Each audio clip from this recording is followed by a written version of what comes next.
REBA's new Financial Wellbeing Research has come at a time when many employees will be struggling with the cost of living crisis, intensifying some of the findings from the report and the need for employers to support them. I'm delighted to be joined today by Jonathan Watsley, Director, Wealth at Work, to discuss the findings and give some pointers for employers looking to get started with financial wellbeing. So, Jonathan, what was your overall reaction to the research? Which findings stood out for you and which were a surprise? I guess the things that really stood out was that there is a real focus now on financial well-being, but it's clearly coming from quite a low base. I think there was about 5% of the respondents who said that they had a mature financial well-being strategy. So I guess one of the key issues is that there's good intent. There's a lot of organisations that say that they want to get a financial well-being strategy in place, but actually it does lag behind some of the other well-being pillars, such as physical or mental health. I think one of the surprises is that there's still quite a focus on pensions, and I guess that's the one thing that will need to change, in the sense that whilst pensions are clearly important and still quite a cornerstone of long-term financial management, there's a lot of shorter-term issues that people are having, particularly with cost of living. So I suspect that that will really start to change over the coming months. Sure. And how well equipped do you think employers' wellbeing strategies are particularly financial wellbeing strategies are, to cope with the current cost of living crisis? Yeah, I think they are starting to take shape. In fact, the research showed, I think it was almost a doubling of those who said that they were going to introduce financial education, and cost of living crisis being a key driver of that. And I sense, reading between the lines as well, that what we're seeing now is something actually we saw back in the financial crisis, when pay rises were basically not happening and organisations had to do a lot to try and support staff and show them how their money could go further. And I see that almost repeating itself now, because even though wage inflation is higher than it was then, clearly CPR and the retail price index is much higher than what wages are running at. So we're kind of in a similar situation. So I think there's going to be quite a focus now on ensuring that people understand how they can manage money better. And I think there's also the backdrop, of course, in terms of the recruitment market and employment market being very, very tight. So, of course, if organisations aren't doing things to try and look after their staff, if they can't give an inflationary rise or above, then they are going to have to look at other mechanisms. Sure. And I think one of the things that came out very clearly in the report is that financial literacy is a big concern for employers. And I know there's various different ways of defining what financial literacy actually is. So I was quite interested to know from you how you would define financial literacy. Yeah, I think in the context of the workplace, I think it's really around ensuring people understand, if you like, the basics of money management and budget management, and the dials that they can turn to help improve their own personal situation. We know that a lot of people, and there's endless research on this, that people often make very poor financial decisions. So it's how do you equip people to make better financial decisions, even down to what may seem obvious things, but actually going through their monthly bank statement and looking at where they are spending money and are the things that they could do to help manage that monthly budget better when times are tight. Sure. And I think when we were looking at the research, I think it was something like nearly 6 in 10 respondents saw financial literacy as a risk in their organisation. Really very high. I mean, does that tally with what you're seeing in organisations that you're speaking to? And what do you think employers can do to change that? Yeah, so I think it is very consistent. And I think that employers really need to start thinking about actually the type of interventions they could put in place. And some of those interventions could be looking at their own benefit suite. So what are they offering? Are those benefits being taken up? Are those benefits relevant given the economic backdrop that we've got at the moment? It always amazes me that We often see organizations that offer, for example, discount vouchers, so 5% off your weekly shop, or discounts for those bigger items, buying computers or TVs, etc. And yet when you actually look at the take-up of those sorts of offerings, often they're very, very low. So there is this sort of mismatch between what you would kind of expect and what actually happens. So again, some of that could be around the communications of those benefits, and do people understand are those benefits actually very easy to take up, or are they quite difficult to take up? So I think there's those internal things, if you like, but then I also think there's the external piece as well. So getting people to think about that money that they spend, perhaps every month, or certainly once a year, where potentially there could be big cost savings. So thinking about things like broadband subscriptions, mobile phone subscriptions, even newspaper subscriptions, insurances. We still know that people do not shop around as much as they should for car insurance and household buildings and contents insurance. And yet, actually, if people do that, it can actually amount to hundreds and hundreds of pounds a year of savings. So it's trying to start looking at both internal to the organization, but also external things, that costs that most people will incur, and seeing how that can be managed in a more effective way. So I think we've started to move into this anyway, but what tips would you give to employers looking to help their employees with financial well-being right now? I think the first thing to do is to look at the profile of your workforce.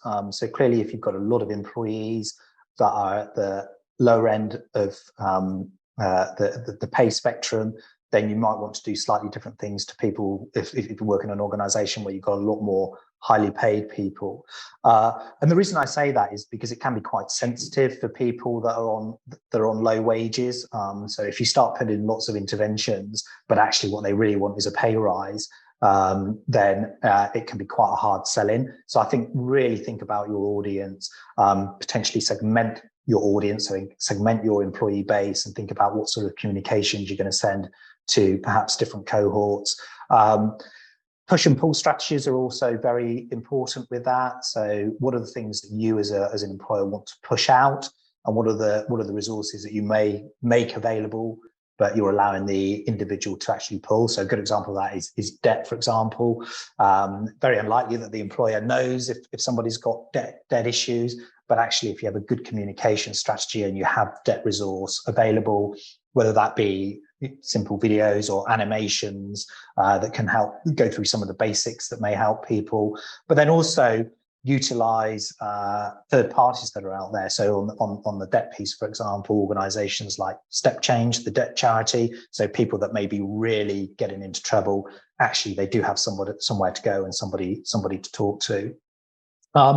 Also probably worth looking at if you have an EAP provider, understanding what sort of calls they're getting in terms of financial issues, because again, that may help dictate some of the stuff that you wish to implement. Yeah, that's great. And as we've seen, certainly in the findings, in many organisations, financial wellbeing is still very much in its infancy. I mean, what are some of the new ideas and the new products that you're seeing out there to help support its evolution? So I think there's a big growth in financial coaching. In fact, there's new organisations that have come into being in relatively recent times to do financial coaching. So I think part of the reason for that is that there was a move really for those organisations that were putting financial education into place. There was a real push to make it digital. Not surprising, of course, during the pandemic. But I think that one of the things that's become very apparent is that often people want to talk to people. So this whole idea of financial coaching, so you're not going to pay for a fully regulated advisor. You're going to someone who has financial understanding, and you can have a conversation. And of course, that may be backed up with other resources, videos or calculators or whatever it may be. So yeah, so financial coaching is one thing that seems to be growing. There also seems to be a growth in savings products, which is quite interesting, because actually right now you might argue that actually people are going to struggle to save. But I think again, it's a bit of a result of the pandemic, where of course it was almost a game of two halves, wasn't it? There were those people that were still in employment, getting their full salaries, but not having the expense of going into the office 5 days a week. So actually the savings ratio for those people were going up. Clearly, there was another cohort of people where they were struggling, and that wasn't the case. But I think that then encouraged a lot of organisations to say, well, actually, maybe we should have more savings vehicles beyond pension, which is clearly the one that they will have in place. So there has been a growth in things like corporate ISAs. So it will be interesting to see how that evolves as well. I think one of the other ones that we're seeing grow quite a lot is things like salary advances, which again, one has to be careful with. So they're very good for covering one-off expenses. So again, those people that haven't got any other savings, the car breaks down, they need to fix the car, otherwise they can't get to work, therefore they can't earn money. Clearly, salary advances is good for those one-off costs.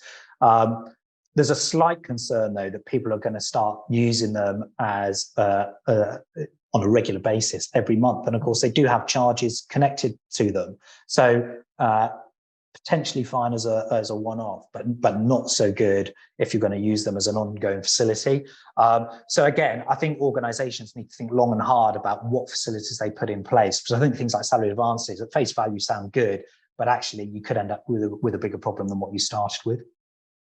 Yeah, and I think that plays into sort of one of the other things that came through very clearly in the findings, which is that in a lot of instances, employers just simply don't know where to start with building a financial wellbeing strategy. I mean, what would your tips be? What would you recommend to employers who are really looking to start from scratch? Yeah, so I think one of the first things is look at the data that you have available. So the data that you have available could be from an employee survey of issues. If you don't have that, then it's often worth having putting one together and surveying staff, finding out what the issues are, particularly from a financial perspective. Look at other data as well. So I mentioned earlier EAP services. So if you have an EAP provider, you might find that there's certain trends that are building in terms of the calls that they're getting. So again, that might be a good source of data. Clearly, if you're getting staff phoning the HR team over financial concerns, then that may be another indicator for you. So I think try and do as much research as you can up front. But even if that data is quite limited, it's always worth launching on a pilot basis. So just trialing a few things so that you actually test the waters, you find out what people are interested in. All of that should always be measured, of course. So if you put, whether you're putting up a video, whether you're running some some seminars on the cost of living crisis, whatever it might be. So how big is the audience? How many people watched the video or attended the seminar? Get feedback at the end of that intervention. So what do they think of it? Have a very simple scoring mechanism, maybe 5 or 6 questions with a 1 to 5 scale of kind of good to bad.